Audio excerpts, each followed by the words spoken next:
curses, legends and phantoms await us as we venture to Staffordshire. Who's that?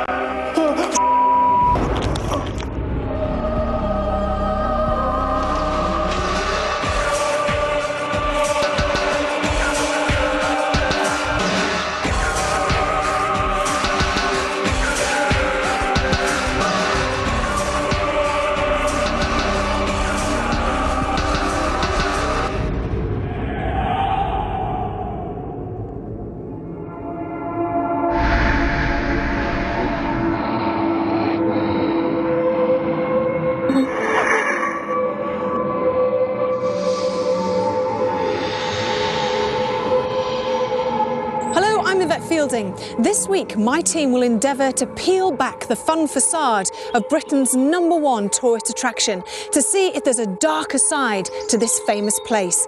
Welcome to Most Haunted and Alton Towers.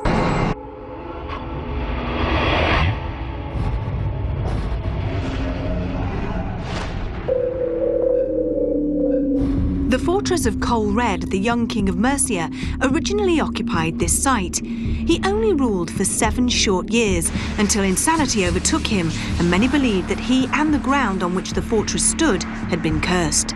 The land then passed through several owners until the 1400s, when the Earls of Shrewsbury took possession, and it eventually became their summer residence. Charles, the 15th Earl, took a great interest in the property and its grounds, and began a major rebuilding scheme, and by the time of his death in 1832, he had created an outstanding example of Gothic architecture. However, the notion of the curse had continued, and the atmosphere of the towers is certainly menacing, with many varied reports of a myriad of spirits, some merely wisps of the imagination, but others threatening and forthright in their brushes with the unwary. With such a varied history and so many ghosts, who would be mad enough to spend the night here completely on their own and in the dark? Well, that's exactly what Kieran and myself did, and this is what happened. Here we are, Kieran and myself. We're here in the towers. Really scary place, isn't it? Towers. It is.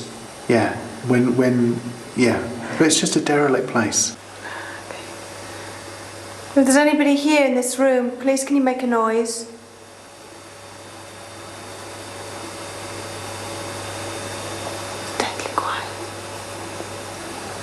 My camera's just not picking anything up, it's that dark. Did you hear that? It was back out there. Did you hear that? It was back out there. There's movement out here.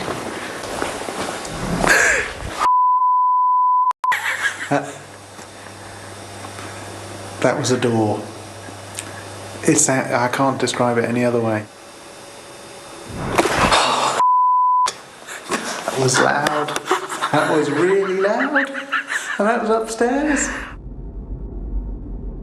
Already the oppressive atmosphere of the towers had intrigued Kieran, and I certainly wasn't in the mood to investigate the source of the noises from the upper floors.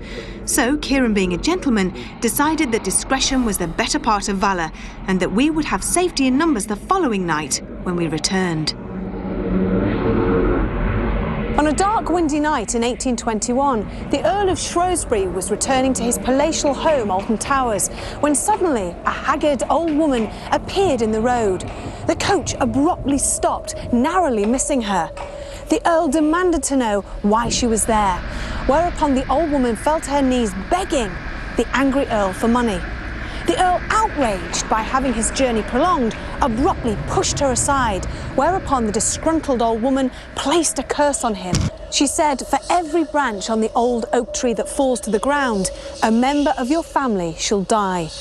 The Earl dismissed this, remounted his carriage and continued on his way.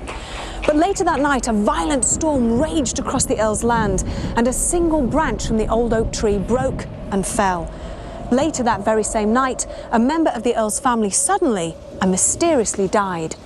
Now, firmly believing the old woman's curse, the Earl ordered his servants to chain every branch to the tree, preventing them from falling in a vain attempt to stop any more deaths.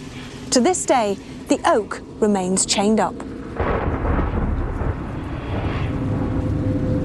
While I've been at Alton Towers, I've seen ghosts, I've heard about ghosts, I've heard ghosts, and I've also felt things as if there's a ghost present.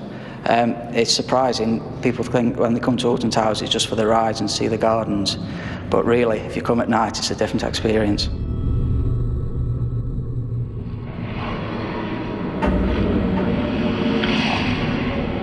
This ride is called Hex, and it famously documents the legend of the chained oak. It is said to be the home of some particularly terrifying poltergeist activity. Objects have been known to violently hurl themselves around this whole area.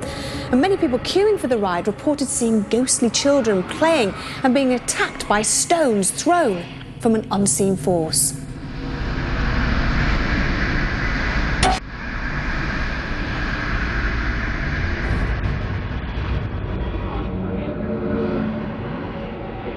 The presence of a large man has been witnessed in and around the music room.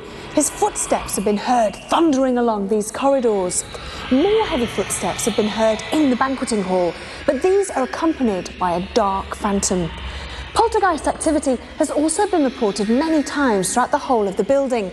Visitors and staff alike complain about having small stones and objects thrown at them by a mischievous entity.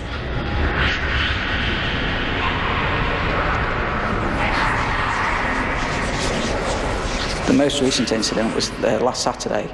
I was working doing a ghost night in the chapel. I was quite early, so the guys who were helping me that night hadn't turned up yet.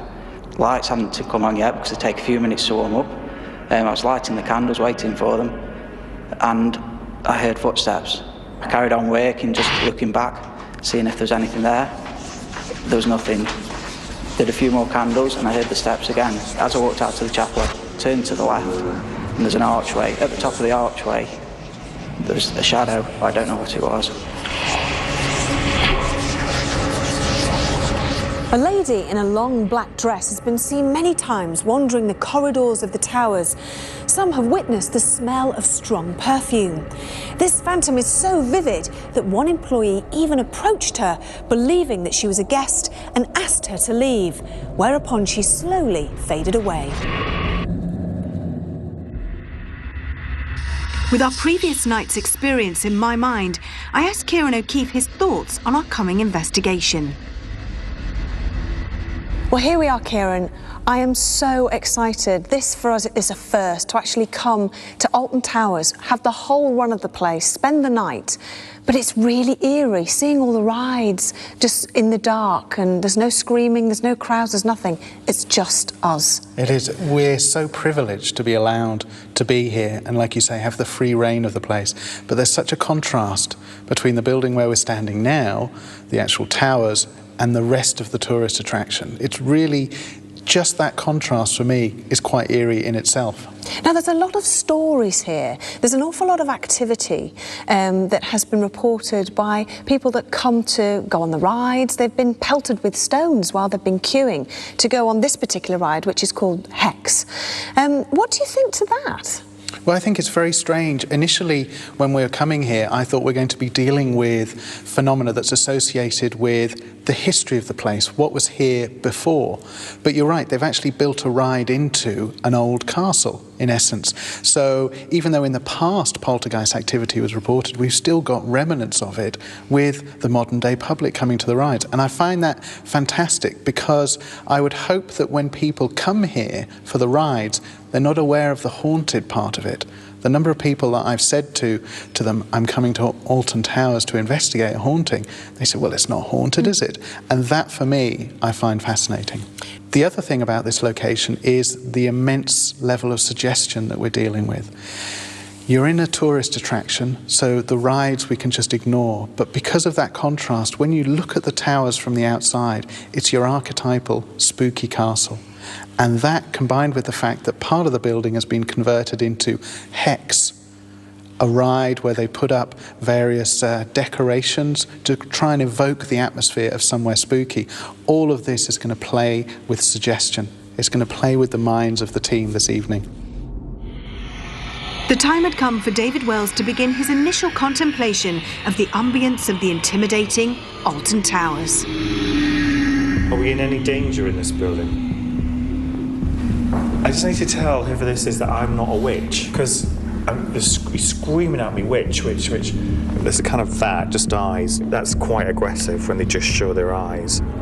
Oh, that was right by me.